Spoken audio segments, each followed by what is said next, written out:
সুপ্রিয় দর্শক, আপনাদের সবাইকে আমন্ত্রণ জানাচ্ছি যে কথা কেউ বলেন অনুষ্ঠানে। আজ আমরা কথা বলবো ভোক্তা অধিকার সুরক্ষায় বিএসটিআই এর ভূমিকা নিয়ে। প্রিয় দর্শক, আমরা বাংলাদেশের যে নিরাপদ খাদ্য, ভোক্তা অধিকার এবং একই সাথে বিএসটিআই যে কার্যক্রম, সেই কার্যক্রমে আমরা অবগত রয়েছি এবং আমরা দেখেছি যে বিএসটিআই জনগণকে নিরাপদ খাদ্য এবং ন্যায্য মূল্যে খাদ্য, তাদের ওজন পরিমাপ সব কিছুকে ঠিক রাখবার জন্য তারা নানা কর্ম পরিকল্পনা গ্রহণ করে থাকে। সে কারণে আমরা আজকে ভোক্তা অধিকার সুরক্ষায় বিএসটিআর যে কার্যক্রম, ভূমিকা, সেটা নিয়ে কথা বলবো। আমাদের সাথে অত্যন্ত একজন উপযুক্ত অতিথি রয়েছেন আজকের আয়োজনে। আমাদের সাথে রয়েছেন গণপ্রজাতন্ত্রী বাংলাদেশ সরকারের সম্মানিত সচিব, বাংলাদেশ স্ট্যান্ডার্ড অ্যান্ড টেস্টিং ইনস্টিটিউটের বিএসটিআর মহাপরিচালক জনাব কাজী এমদাদুল হক রয়েছেন আমাদের সাথে। মিস্টার এমদাদুল হক, আপনাকে স্বাগত জানাই। এবং সারা দেশব্যাপী কিন্তু একটা বড় ধরনের চ্যালেঞ্জ, আমরা আমাদের নিরাপদ খাদ্যের কথাই বলি, আমরা পরিমাপের কথাই বলি এবং আপনারা যে বিএসটিআই যে অনুমোদন দেন সেগুলো নিয়ে বলি। সব কিছু নিয়েই কিন্তু আমরা দেখা যাচ্ছে যে দীর্ঘদিন থেকে মানুষের মধ্যে একটা শঙ্কা কাজ করে কোন জিনিসটা কিনবো, কোনটা কিনবো না। তো সেই অবস্থায় বিএসটিআই কিন্তু একটা গুরুত্বপূর্ণ ভূমিকা পালন করে থাকে এবং এটি দীর্ঘদিন থেকে তারা এই বাজারকে নিয়ন্ত্রণ করে কিভাবে সঠিক পণ্য জনগণের কাছে পৌঁছে দেওয়া যায় সেটি তারা করবার চেষ্টা করছে। আমরা বিএসটিআই, ভোক্তা অধিকার ও নিরাপদ খাদ্য, তিনটা কর্তৃপক্ষ রয়েছে। এই তিনটা কর্তৃপক্ষের মধ্যে সবসময় বেশিরভাগ সময় আমরা দেখি বিএসটিআইকে মাঠে তারা থাকেন। এই তিনটার গুরুত্ব এবং একই সাথে বিএসটিআইকে কীভাবে এর সাথে একটু আলাদা করে বিশ্লেষণ করা যায়, আপনি যদি এই প্রতিষ্ঠানের সবচেয়ে বড় কর্তা ব্যক্তি হিসাবে আপনাদের বিশ্লেষণ যদি করেন। আসলে আপনি যে তিনটি প্রতিষ্ঠানের কথা বললেন, যে ভোক্তা অধিকার, নিরাপদ খাদ্য এবং বিএসটিআই, তিনটি অত্যন্ত গুরুত্বপূর্ণ প্রতিষ্ঠান এবং তিনটি এই দেশের জনগণের কাছে খুবই পরিচিত প্রতিষ্ঠান। তবে মৌলিক বেশ পার্থক্য আছে। ভোক্তা অধিকার বেসিক্যালি তারা বিভিন্ন বিষয়ে যখন কমপ্লেইন পায়, অভিযোগ পায় ভোক্তাদের কাছ থেকে, তারা অভিযোগের পরে তারা রিঅ্যাক্ট করেন। তারা সেই অভিযোগগুলোকে ফেস করেন, অভিযোগগুলোকে নিয়ে তারা কাজ করেন। এটা হচ্ছে ভোক্তা অধিকারের প্রধান একটি কাজ। আর নিরাপদ খাদ্য, তারা শুধুমাত্র খাদ্য নিয়েই কাজ করেন, তাদের জগৎটা কিন্তু খাদ্যের ব্যাপার। কিন্তু বিএসটিআই সম্পূর্ণ ভিন্নতর তার প্রেক্ষিত এবং তার কাজকর্ম ভিন্নতর। বিএসটিআই কিন্তু প্রথমেই একটি পণ্যের মান তৈরি করে তারপর মার্কেটে ওই পণ্যটা আসে। অর্থাৎ বিএসটিআইয়ের অনুমতি নিয়ে, লাইসেন্স নিয়ে পণ্যটা বাজারে আসে, তারপর সেই পণ্য সম্পর্কে নানা ধরনের আলোচনা কথাবার্তা হতে পারে। আমরা এই পর্যন্ত বাংলাদেশে ৩২৮টি পণ্য মার্কেটে আসতে গেলে বিএসটিআইয়ের লাইসেন্স নিতে হয়। সেই লাইসেন্স নিতে গেলে প্রপার একটা ওয়ে আছে, সেই ওয়েতে লাইসেন্সটা দেওয়া হয়।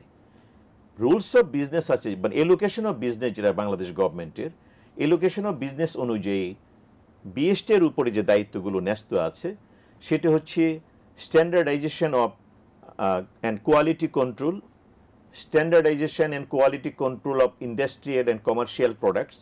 অর্থাৎ শিল্প এবং বাণিজ্যিক কারণে যে সমস্ত উৎপাদন হচ্ছে সেগুলো নিয়ন্ত্রণ করা, সেগুলো স্ট্যান্ডার্ড তৈরি করা, মান তৈরি করা। এবং এই মানগুলো কিন্তু, এবং ওজনের একটা মান আছে, standardisation of weights and measures, ওজন এবং পরিমাপ, দুটো জিনিস আছে। এবং বিএসটিআই যে পরিমাপটা করে সেটা হচ্ছে বিশ্বমানের। পৃথিবীতে আরও বহু সংস্থা আছে, তার মধ্যে যেমন ধরেন international standard organisation, ISO, IEC, এরকম আরও অনেকগুলো সংগঠন আছে যারা বিভিন্ন পণ্যের মান, মানে স্ট্যান্ডার্ড, যে আমরা কখন এই পণ্যটাকে বলবো যে এটা মানসম্পন্ন পণ্য, সেরকম একটা স্ট্যান্ডার্ড তৈরি করা আছে। বাংলাদেশ কিন্তু বিএসটিআই সে আন্তর্জাতিক মান অনুযায়ী কিন্তু সেই পণ্যটার মান তৈরি করে। অর্থাৎ একটা স্ট্যান্ডার্ড আমরা তৈরি করি আমরা, এবং এই স্ট্যান্ডার্ডের মধ্যে ৩২৮টি পণ্য আছে। বাংলাদেশে এখন এটার মার্কেটিং করতে গেলে বাধ্যতামূলকভাবে বিএসটিআর লাইসেন্স দিতে হবে। তার মধ্যে শুধুমাত্র ১১২টা আইটেম হচ্ছে খাদ্য, আর ২১৬টা আইটেম হচ্ছে কিন্তু খাদ্যের বাইরে। উদাহরণ হিসেবে বলতে পারি আমরা, যেমন ধরেন চামড়াজাত দ্রব্য, ইলেকট্রনিক গুডস, টিভি, ফ্রিজ, এমনকি এই যে ক্যামেরা বলছেন বা অন্যান্য যত দ্রব্য আছে, এরকম ধরেন যে নানা ধরনের টেক্সটাইল পণ্য আছে, কেমিক্যাল পণ্য আছে, ইলেকট্রিক ট্রান্সফরমার আছে, এরকম বহু পণ্য যেগুলো মানে আমাদের নিত্যদিনের সমস্ত কিছুতে আমাদের লাগে, নির্মাণ সামগ্রী, সিমেন্ট, রড, টাইলস, অর্থাৎ বিশাল এক জগৎ কিন্তু বিএসটিআই এর কর্তৃত্বের আওতাধীন। তো তারা যখন এই লাইসেন্স নেয়, ওই লাইসেন্সের প্রেক্ষিতেই কিন্তু বিএসটিআই মার্কেটে আসে। সুতরাং এখানে নিরাপদ খাদ্য তাদের জগৎ একটা, বা ভোক্তা অধিকার তাদের জগৎ একটা, কিন্তু বিএসটিআইয়ের জগৎটা কিন্তু আরো বহুধা বিস্তৃত, এটার বিশাল এক প্রেক্ষাপট। সুতরাং আমি মনে করি যে যেমন ধরুন ইদানিং আমরা একটা বলি হালাল খাদ্য, এই হালাল খাদ্য কিন্তু আমরা একটা ন্যাশনাল ল্যাবরেটরি রিসেন্ট আমরা একটা ইনস্টল করেছি। আপনি জানেন যে সারা পৃথিবীতে হালাল খাদ্যের একটা চাহিদা আছে, এবং বাংলাদেশের মানুষের মধ্যেও কিন্তু হালাল খাদ্যের একটা চাহিদা তৈরি হচ্ছে। সারা পৃথিবীতে হালাল খাদ্যের এখন মোট চাহিদা হচ্ছে 3.5 ট্রিলিয়ন ইউএস ডলার, এবং এটা খুবই অদূর ভবিষ্যতে এটা 10 ট্রিলিয়ন ডলারে উপনীত হতে পারে। কিন্তু সেখানে বাংলাদেশে কিন্তু হালাল খাদ্যের অবদান মাত্র 900 মিলিয়ন ডলার। এই আমরা যে হালাল ল্যাবরেটরি স্থাপন করেছি, এটা আন্তর্জাতিক মানের ন্যাশনাল ল্যাবরেটরি, এবং ইতিমধ্যে 19টা মান আমরা তৈরি করেছি স্ট্যান্ডার্ড, এবং 225টি পণ্যের আমরা লাইসেন্স এই পর্যন্ত দিয়েছি, এবং বিদেশেও যাচ্ছে কিন্তু এই হালাল পণ্য। আমরা হেলমেট, এই যে মাথার যে হেলমেট, ইতিপূর্বে কিন্তু বাংলাদেশে হেলমেটের কোনো ল্যাবরেটরি ছিল না, যার ফলে খুবই নিম্নমানের হেলমেট কিন্তু আসতো। দুর্ঘটনার পরে দেখা যেত যে হেলমেট থাকা অবস্থায় মারা যেত বা অ্যাক্সিডেন্ট হতো। আমরা যে একটা ল্যাবরেটরি তৈরি করেছি, এটাও খুবই উন্নত মানের, প্রায় 8 কোটি টাকা ব্যয়ে এই হেলমেটের ল্যাবরেটরিটা আমরা তৈরি করেছি। এখানে কিন্তু একেবারে মানে এই হেলমেট ল্যাবরেটরিতে টেস্টিং ছাড়া বাংলাদেশে কিন্তু এখন কেউ হেলমেট বিক্রি করতে পারে না। আচ্ছা, এই মানে এটা নতুন আমাদের ইনস্টলেশন।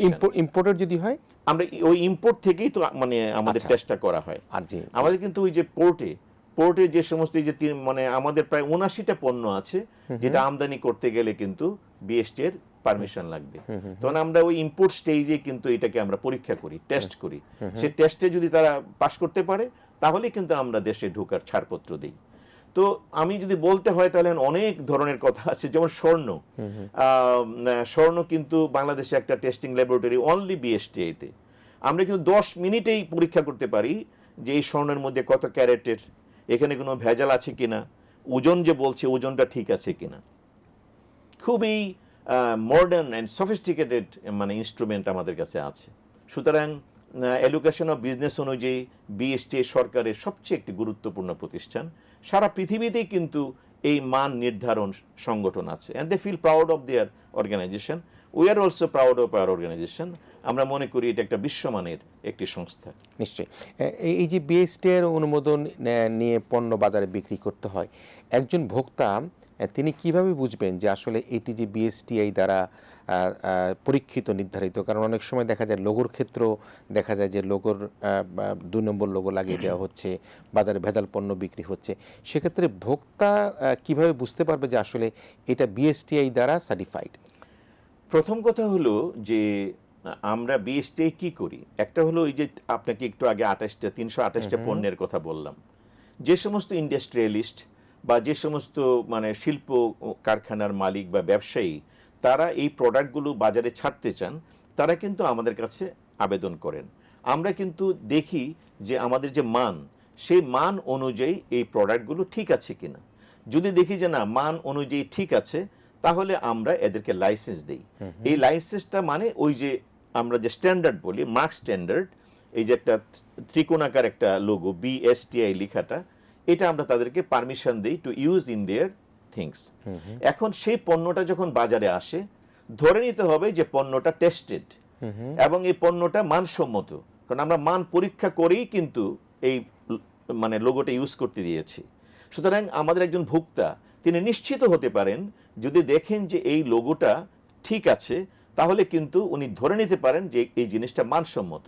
ধরা যাক উনি ইলেকট্রিক তার কিনবেন অথবা একটা ইলেকট্রিক ইনস্ট্রুমেন্ট কিনবেন, ওইটাতে যদি দেখা যায় যে লোগো আছে, তাহলে ধরে নিতে হবে যে এটা মানসম্মত। তো সুতরাং এরকম বহু পণ্য আছে যেগুলোতে এটা আছে। এখন কোশ্চেন হলো, এই লোগোটা থাকা মানেই কি মানসম্মত? নো, এখানে নানান ধরনের, যেমন নকল টাকা হয়, আমরা তো আসল টাকা আছে, আবার নকল টাকাও হয়। এরপরে আমরা দেখি যে এরকম ট্রাফিক আইন আছে, ট্রাফিক আইন ভঙ্গ করা হয়। সুতরাং এখানেও কিন্তু অন্যায় হতে পারে, এখানেও কিন্তু নিয়ম ভাঙা হতে পারে। কিভাবে? আমি যাকে পণ্যের লাইসেন্স দিলাম, তাকে যে মান আমি নির্ধারণ করে দিলাম, উনি নিজে কিন্তু সেই মানটা ডেভিয়েট করতে পারেন। এটা হলো ইন্ডাস্ট্রিয়ালিস্টের, ওই শিল্প উৎপাদকের অসততা। এবং আরেকটা হতে পারে এই 328টি পণ্য বাধ্যতামূলক, কিন্তু একজন লাইসেন্স না নিয়েই নকল লোগো ইউজ করতে পারেন, সেটা আরেকটা অপরাধ। আবার কেউ এই 328টি পণ্য কোনো লোগো ছাড়াই মার্কেট করছেন, সেটাও অবৈধ, টোটালি অবৈধ। আবার আরেকটা জিনিস আমরা মাঝে মাঝে অভিযোগ পাই যে একটা খুব নামকরা ব্র্যান্ড, খুব একটা বিখ্যাত দেশি বা বিদেশি যেটি হোক, ওই ব্র্যান্ডের লোগো নকল করে, ওই ব্র্যান্ডের আইটেম নকল করে মার্কেটে আসছে, সেটাও অবৈধ। এখন বিএসটি কিন্তু শুধু লাইসেন্স দেয় না, ওই লাইসেন্সগুলোর প্রেক্ষিতে বাজারে মান ঠিক আছে কিনা আমরা ভেরিফাই করার জন্য মাঝে মাঝে কিন্তু মার্কেট থেকে আমরা নমুনা সংগ্রহ করি, অভিযোগের ভিত্তিতেও করি, আমরা সমটিও করি, এবং তার প্রেক্ষিতে কিন্তু আমরা এইগুলোকে যাচাই করি যে সঠিক বা বেঠিক। অর্থাৎ এখানে নানা ধরনের সার্ভিলেন্স হয়, সেই সার্ভিলেন্সে জরিমানা আরোপ করা হয়, এবং আমাদের মোবাইল টিম থাকে, মানে মোবাইল কোর্ট থাকে, সে কোর্ট বাজারে যায়, তারা সেখানে গিয়ে পরীক্ষা করে বিভিন্ন মানে টিম। এই পর্যন্ত গত 10 মাসে আমাদের প্রায় 2500 মোবাইল কোর্ট হয়েছে, 5 কোটি টাকা আমরা বা 5.5 কোটি টাকা জরিমানা করেছি, সার্ভিলেন্স হয়েছে প্রায় 2400। আমরা কিন্তু বিভিন্ন ইন্ডাস্ট্রি লক করেছি এই পর্যন্ত, মানে সিলগালা প্রায় 30টির মতো ইন্ডাস্ট্রিকে সিলগালা করা হয়েছে অবৈধ পণ্যের জন্য, এবং আপনার কারাদণ্ড দেওয়া হয়েছে বেশ কিছুকে। এগুলো কিন্তু নিত্য নৈমিত্তিক আমাদের কাজ। আমরা যেরকম লাইসেন্স দিই, আবার লাইসেন্সের প্রেক্ষিতে সেটা ঠিক আছে কিনা সেটাও কিন্তু আমরা আবার যাচাই করি। জি, আপনি যেটা বলছেন এটা অত্যন্ত গুরুত্বপূর্ণ। দেখা গেল যে বিএসটি এসে তার সনদ নিল, লাইসেন্স নিল, কিন্তু সে পরে তার কোয়ালিটি ফল করে দিল, নিম্নমানের করে দিল, সেটা আপনার বাজার থেকে আবার সেই প্রোডাক্টটাকে মাঝে মাঝে তুলে সে পরীক্ষা করে আপনার দেখেন আসলে সেই স্ট্যান্ডার্ডটা সে বজায় রাখছে কিনা। এই যে লাইসেন্স পাওয়ার প্রক্রিয়াগুলো কি, কিভাবে লাইসেন্সটা পেতে হয়? এটা হলো এখন অনলাইন প্রসেস। আমরা তো এখানে পুরাটাই আমরা অনলাইন সিস্টেম চালু করেছি। বিএসটি কিন্তু এখন অনলাইনে আমরা অনেক দূর আমরা অ্যাডভান্স করেছি, যে কেউ অনলাইন আবেদন করতে পারে। অনলাইনে আবেদন করার পরে সে কিন্তু ফি দিতে হয়, একটা অ্যাপ্লিকেশন ফি বলি আমরা। তখন আমরা তাকে জানাই যে তুমি যে আইটেমটাকে আমাদের কাছ থেকে লাইসেন্স নিতে চাচ্ছ, আমরা কিন্তু তোমার এখানে আসবো, এসে আমরা তোমার একটা স্যাম্পল, র্যান্ডম একটা স্যাম্পলিং আমরা নেব। তখন আমাদের যারা ফিল্ড অফিসার, আপনাকে একটা কথা বলি যে বিএসটিতে যারা এখন মানে আছেন, তাদের মধ্যে প্রায় অ্যারাউন্ড 200 যারা ইঞ্জিনিয়ার, এবং তাতে মানে আমাদের বুয়েটের ইঞ্জিনিয়ারই আছেন প্রায় 180 জনের চেয়ে উপরে, আর বাকি আরো 30-40 জন ইঞ্জিনিয়ার আছেন ফ্রম আদার ইউনিভার্সিটিজ, এবং কেমিস্ট আছেন আমাদের প্রায় 150-র মতো, এবং এই কেমিস্টরা ম্যাক্সিমামই from Dhaka university, Jahangir university, আরো বেশ কিছু ন্যাশনাল ইউনিভার্সিটির। অর্থাৎ হাইলি এডুকেটেড ম্যান পাওয়ার দিয়ে কিন্তু বিএসটিআই চলে। তো তাদের মধ্য থেকেই ফিল্ড অফিসার আছে, তারা মাঠে যায়, এবং ইন্সপেক্টর আছে, তারাও মাঠে যায়। তো ওই অ্যাপ্লিকেশনের প্রেক্ষিতে ওখানে গিয়ে একটা র্যান্ডম একটা স্যাম্পল কালেকশন করে, এবং এই স্যাম্পলটা কালেকশন করা মাত্রই তারা ওই on the spot in presence of the applicant তারা কিন্তু এটাকে সিলগালা করে। ওই সিলগালা স্যাম্পলটা চলে যায় ল্যাবরেটরিতে। আচ্ছা, আমাদের কিন্তু খুব হাই পাওয়ার ল্যাবরেটরি আছে। আপনাকে বলি, আমাদের সারা বাংলাদেশে অনেক ল্যাবরেটরি, চিটাগাং স্বয়ংসম্পূর্ণ ল্যাবরেটরি আছে আমাদের, প্রায় অ্যাবাউট আমি কি বলবো প্রায় 1000 কোটি টাকার উপর ইনস্ট্রুমেন্ট আছে আমাদের, এত বড় ল্যাবরেটরি। এখানে কেমিক্যাল ল্যাবরেটরি আছে, ফিজিক্যাল ল্যাবরেটরি আছে। তো ওই ল্যাবরেটরিতে যেটা কেমিক্যাল টেস্ট করা দরকার কেমিক্যাল ল্যাবরেটরিতে চলে যায়, আর যেটা ফিজিক্যাল ল্যাবরেটরিতে যাওয়া দরকার সেটা ফিজিক্যাল ল্যাবরেটরিতে চলে যায়। তো আমাদের ওই ল্যাবরেটরিতে আবার এক্সামিনার আছেন, তারাও কিন্তু হাইলি এডুকেটেড। ওই এক্সামিন করে দেখেন যে পণ্যটা, এই যে আমি মান নির্ধারণ, যেমন ধরেন এটা পানি, এই যে একটা পানির বোতল, এইটা যদি আমি স্যাম্পল কালেকশন করি, তারা নিয়ে দেখবে যে পানির যে স্ট্যান্ডার্ড ড্রিঙ্কিং ওয়াটার, সেই স্ট্যান্ডার্ড এই পানিটাতে ঠিক আছে কিনা। এবং এখানে এই বোতলটা বলছে 500 ml, সেই 500 ml এর পরিমাপটা ঠিক আছে কিনা, এই যে মানে অর্থাৎ সমস্ত কিছু ঠিক আছে কিনা।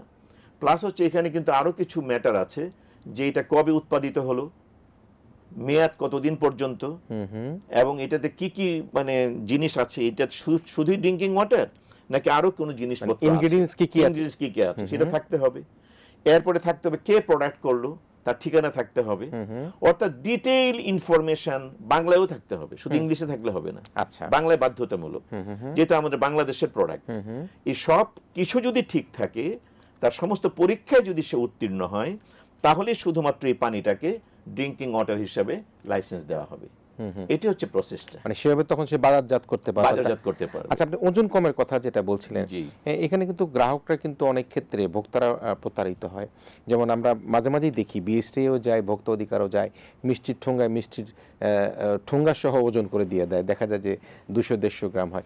সেই জায়গাটাকে আপনারা কিভাবে? আমরা কিন্তু ওই যে ঠুঙ্গা সহ কি সহ না, এটা আমরা দেখি না। আচ্ছা, আমরা দেখি ওই যে মেশিনটা, ওই মেশিনটা ঠিক আছে কিনা, যে মেশিনটা মাপা হচ্ছে, যে মেশিনটা মাপা হচ্ছে। আচ্ছা, 1 কেজির মেশিন 1 কেজি কিনা, দিস ইজ ইম্পর্টেন্ট। মানে এমন না যে আমার 1 কেজির মেশিনে 900 গ্রাম বা 950 গ্রাম মাপা হচ্ছে, এটা হলে ডিফেক্ট, তাহলে কিন্তু হি ইজ পানিশেবল, সে অপরাধী, সে কিন্তু প্রতারক হিসেবে গ্রাহকের সাথে প্রতারণার অভিযোগে অভিযুক্ত হবে। কারণ আমার গ্রাহক কিন্তু জানছেন না এই মেশিনটা সঠিক না বেঠিক, কিন্তু উনি যদি দেখেন যে না একটা বাক্স দিয়েছে, এটার ওজন 50 গ্রাম, তাহলে তো এটা তো প্রকাশ্যেই দিচ্ছে, এটা নিয়ে তো আসলে কারোর কিছু বলার, কিন্তু ওই মেশিনের মধ্যে যদি কোনো রকম সে কারচুপি করে সেটাই আমাদের দেখার বিষয়। আচ্ছা, all machines, any weight machine, আচ্ছা, ইভেন এই যে ধরেন আমি বলি হসপিটালগুলোতে বিভিন্ন ধরনের ইনস্ট্রুমেন্ট কিন্তু ইউজ করা হয়, পরিমাপ। এই যে আমাদের ল্যাবরেটরি চেকআপ হয়, এই যে কি রিপোর্ট লেখা হয়, এই রিপোর্টগুলি কিন্তু মাপা হয়, যেটা কোনটার কত। এই প্রত্যেকটা ইনস্ট্রুমেন্ট কিন্তু বিএসটি থেকে পারমিশন নিতে হয়, মানে তার ঠিক আছে। যেমন থার্মোমিটার, আমি বললাম 4 ডিগ্রি জ্বর, 4 ডিগ্রি আসলে কি 4 ডিগ্রি, মানে 4 ডিগ্রি জ্বর হলে কি থার্মোমিটারে 4 উঠে, নাকি 3 ডিগ্রি হলে 4 উঠে, এটা কিন্তু একটা মাপার বিষয় আছে। প্রেসার মেশিন, এটা কি আসলে যা প্রেসার তাই কি উঠছে, নাকি প্রেসার মেশিনে ভুল উঠছে, এটাই কিন্তু আমাদের বিএসটি এর পরিমাপের বিষয়। অর্থাৎ পরিমাপ বলতে ওয়েট না শুধু, আরো অনেক কিছু। যেমন ধরেন এই যে আমাদের এই যে তেল মাপা হয় এই যে পেট্রোল পাম্পে, আমরা এই পর্যন্ত গত 1 বছরে প্রায় 100-র মতো পেট্রোল পাম্প কিন্তু আমরা বন্ধ করে দিয়েছি, ডিউ টু তারা মাপে কম দেয়। দেখবেন অনেক সময় আপনি যদি ক্যামেরার সামনে এনে ধরেন, অনেকে বলবে আমি তো মিটারে উঠছে, আমি তো জানি না কত দিচ্ছে, আমি তো দেখছি আমি 2000 টাকার তেল নেব, 2000 টাকার তেল দিচ্ছে। আসলে তো গ্রাহক কি করে বুঝবেন? এইটা মাপার জন্য কিন্তু আমরা যাই এবং আমাদের টিম যায়, এটা মোবাইল কোড হইতে পারে, এটা সার্ভিলেন্স টিম হতে পারে, তারা কিন্তু গিয়ে যদি দেখে যান এখানে কম হচ্ছে, তাহলে কিন্তু এটা বন্ধ করে দেওয়া হয়, জরিমানাও করা হয়। কিছুদিন আগে একটা টিম গিয়েছিল কারণ বাজারে, এই কারণ বাজারে, সেখানে কিন্তু একজন দোকানদার উনি বলছেন যে এই যে তেলের ড্রামটা দেখছেন, এটার মধ্যে কিন্তু বিএসটি এর লোগো নেই, কিন্তু আমরা কিনে আনি কম দামে, গ্রাহক কম দামে চায়, আমরা কিন্তু কম দামে বিক্রি করে দেই, এটাতে কিন্তু লোগো নেই। সে কিন্তু বলছে, বিকজ উনি অনেস্টলি এটা করছে, কিন্তু এটা কিন্তু ভোজ্য তেল একেবারেই নিষেধ, বিএসটি এর অনুমোদন ছাড়া ভোজ্য তেল বিক্রি করতে পারবে না। এরকম বহু কিছু, এটা ভোক্তা অধিকার বা খাদ্য নিরাপদ খাদ্যের অংশের একটা অংশ আমরা বিএসটি, কিন্তু বাকি যত পণ্য আমাদের দৈনন্দিন জীবনের সব পণ্য কিন্তু বিএসটি এর নিয়ন্ত্রণে আছে। কসমেটিক্স, এই যে আমরা বিভিন্ন কসমেটিক্স ইউজ করি, প্রতিটা কসমেটিক্স কিন্তু should be examined by BST, কারণ এটার সাথে হেলথের সম্পর্ক। এই কসমেটিক্স এর ভুলের কারণে কিন্তু গায়ের চামড়া নষ্ট হতে পারে, স্কিন নষ্ট হতে পারে, ডিজিজ হতে পারে। সুতরাং সব কসমেটিক্স কিন্তু আমাদের এই বিএসটি এর আওতাভুক্ত, নানান কিছু, মানে তার প্রত্যেক জীবনের মানে প্রত্যেকটা পণ্য নিয়ে কোনো না কোনো ভাবে, ইলেকট্রনিক বিভিন্ন কিছু, মানে খাদ্যপণ্য বলি, কসমেটিক বলি, সবকিছুই বিএসটি এর আওতাভুক্ত এবং তারা সেখানে সার্টিফাইড করে থাকেন। আমি আসলে আমাদের দর্শকরা নিশ্চয়ই আজকে খুব অনেক বেশি সমৃদ্ধ হলো, জানতে পারলো যে বিএসটি এর ভূমিকাটা কি এবং তারা কি করছেন এবং কিভাবে মানসম্পন্ন প্রোডাক্ট বাজারে দিবার জন্য তারা কাজ করে যাচ্ছেন। আপনি যদি একেবারে সব শেষে এসে আমাদের ভোক্তাদের জন্য যে বিএসটিআই কর্তৃক যেগুলি সার্টিফাইড পণ্য কিনবেন, কিভাবে কিনবেন, তাদের জন্য আপনার কোনো পরামর্শ আছে কিনা, ওরা কোনো অভিযোগ থাকলে তারা কি করতে পারে? আচ্ছা, পরামর্শটা হচ্ছে প্রত্যেক ভোক্তাই চান আমি টাকা দিয়ে যে পণ্যটা কিনবো সেটা যেন সঠিক হয়, নিরাপদ হয়, স্বাস্থ্যসম্মত হয় এবং মানসম্মত হয়। খাদ্য হইলে খাদ্য স্বাস্থ্যসম্মত, আর যদি অন্য আইটেম হয় তাহলে মানসম্মত হইতে হবে। তাহলে ওনার কতগুলি জিনিস জানা দরকার। ভোক্তাকে দেখতে হবে যে এটাতে বিএসটি এর লোগো আছে কিনা এবং এটার মধ্যে উল্লেখ আছে কিনা যে এটা ওজন কত, এটার মান কত, এটা কবে প্রোডাক্ট হয়েছে, এটার পাওয়ার কত, অর্থাৎ সমস্ত তথ্য ওই তার এই প্রোডাক্টের মধ্যে আছে কিনা। এটা কিন্তু ভোক্তার দায়িত্ব। আসলে ভোক্তা উনি একটা পার্ট, যিনি প্রোডাক্ট করছেন, মার্কেটিং করছেন, যে শিল্পপতি বা শিল্প কারখানার মালিক যারা, তারা, আর আমরা যারা বিএসটিআইয়ের মতো রেগুলেটরি বডি, এই সবার সম্মিলিত প্রচেষ্টাই কিন্তু একটা দেশে সঠিক মানসম্মত পণ্যের নিশ্চয়তা বিধান করা যেতে পারে। একটা রেগুলেটরি বডি কি করতে পারে? সে মাঝে মাঝে মার্কেটে যেতে পারে, মাঝে মাঝে সার্ভিলেন্স করতে পারে, কিন্তু ভোক্তা যিনি প্রতিনিয়ত কিনছেন, এই যে আমি একটু আগে বললাম যে কারণ বাজারে একদিন একটা দোকানদার বলছে যে কম দামে পাচ্ছে, এই জন্য স্টিকার ছাড়াই গ্রাহক এটা কিনছেন।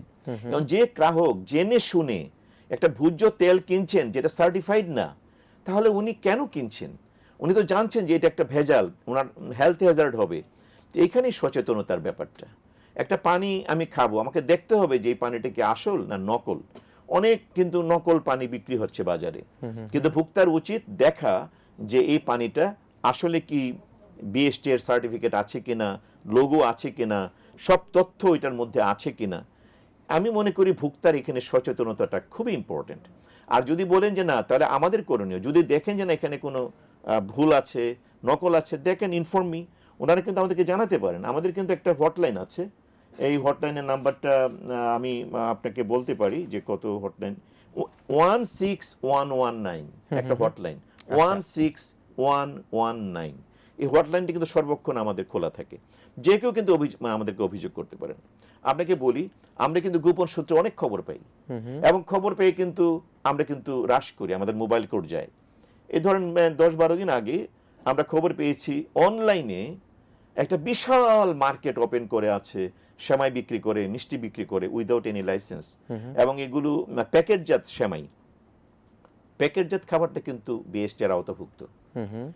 এটা বনশ্রীতে। তারপর আমাদের টিম যায়, বিশাল একটা বড় টিম, টোটাল কারখানাটা গিয়ে দেখে প্যাক ভর্তি। আমার 3টা না 4টা ট্রাক লেগেছে ওদের ওই জিনিসগুলোকে নিয়ে আসতে। আমরা কিন্তু প্রচুর খাদ্য ডেস্ট্রয় করি, মানে যেগুলো নকল খাদ্য আমরা কিন্তু ওখান থেকে নিয়ে আসি, নিয়ে এসে আমরা এগুলোকে ডেস্ট্রয় করে দিই। সুতরাং আমরা কিন্তু গোপন সূত্রে অনেক খবর পাই, খবর পেয়ে কিন্তু আমরা এটা করি। আপনি একটা জিনিস বলি, কিছুদিন আগে আমাদের মাননীয় প্রধানমন্ত্রী জনাব তারেক রহমান, আপনি দেখেছেন একটি অনুষ্ঠানে কিন্তু উনি এই ভেজালের ব্যাপারে খুবই উনি সতর্কবাণী উচ্চারণ করেছেন। বিশেষ করে উনি বলেছেন যে এই ভেজালটা তো আমি আর আপনি খাচ্ছি না, এই ভেজালটা কিন্তু আমাদের শিশুরাও খাচ্ছে। তা আমাদের শিশুরাই ভেজাল খাচ্ছে, এই প্রতিরোধ তো করতে হবে। আসলে মাননীয় প্রধানমন্ত্রী যে কথাটা বলেছেন, এই কথাটার অর্থ হচ্ছে জনসচেতনতা। উনি কিন্তু বলেছেন সমস্ত জনগণের উদ্দেশ্যে যে আপনারা সচেতন হন, আপনি কি খাচ্ছেন জেনে শুনে বুঝে তারপরে ক্রয় করুন, তারপরে আপনি খান। এই মেসেজটা কিন্তু সবার কাছে পরিষ্কার। আমি দারুণভাবে ধন্যবাদ জানাতে চাই কাজী ইমদাদুল হক আপনাকে।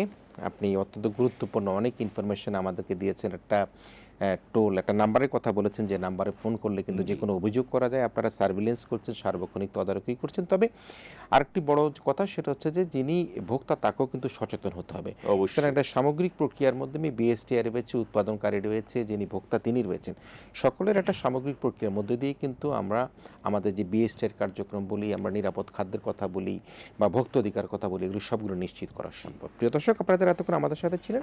ভোক্তা অধিকার সংরক্ষণে বিএসটিআইয়ের যে ভূমিকা, সেই ভূমিকা সম্পর্কে আমরা আজকে অনেক কিছু অবগত হলাম। অনেক অজানা তথ্য কিন্তু আমরা বুঝতে পারলাম। বাংলাদেশের যে বিএসটিআইয়ের যে কার্যক্রম, যে সক্ষমতা, সেটা একটা ইন্টারন্যাশনাল স্ট্যান্ডার্ডের সক্ষমতা। এখানে অনেক উচ্চশিক্ষিত বুয়েটের এবং ঢাকা বিশ্ববিদ্যালয় সহ বিভিন্ন পাবলিক প্রাইভেট বিশ্ববিদ্যালয়ের উচ্চশিক্ষিত কর্মকর্তারা কাজ করছেন। একই সাথে আজকে যিনি দায়িত্বভার গ্রহণ করেছেন, তিনিও কিন্তু অত্যন্ত বিজ্ঞ ব্যক্তিত্ব, জ্ঞানী ব্যক্তিত্ব।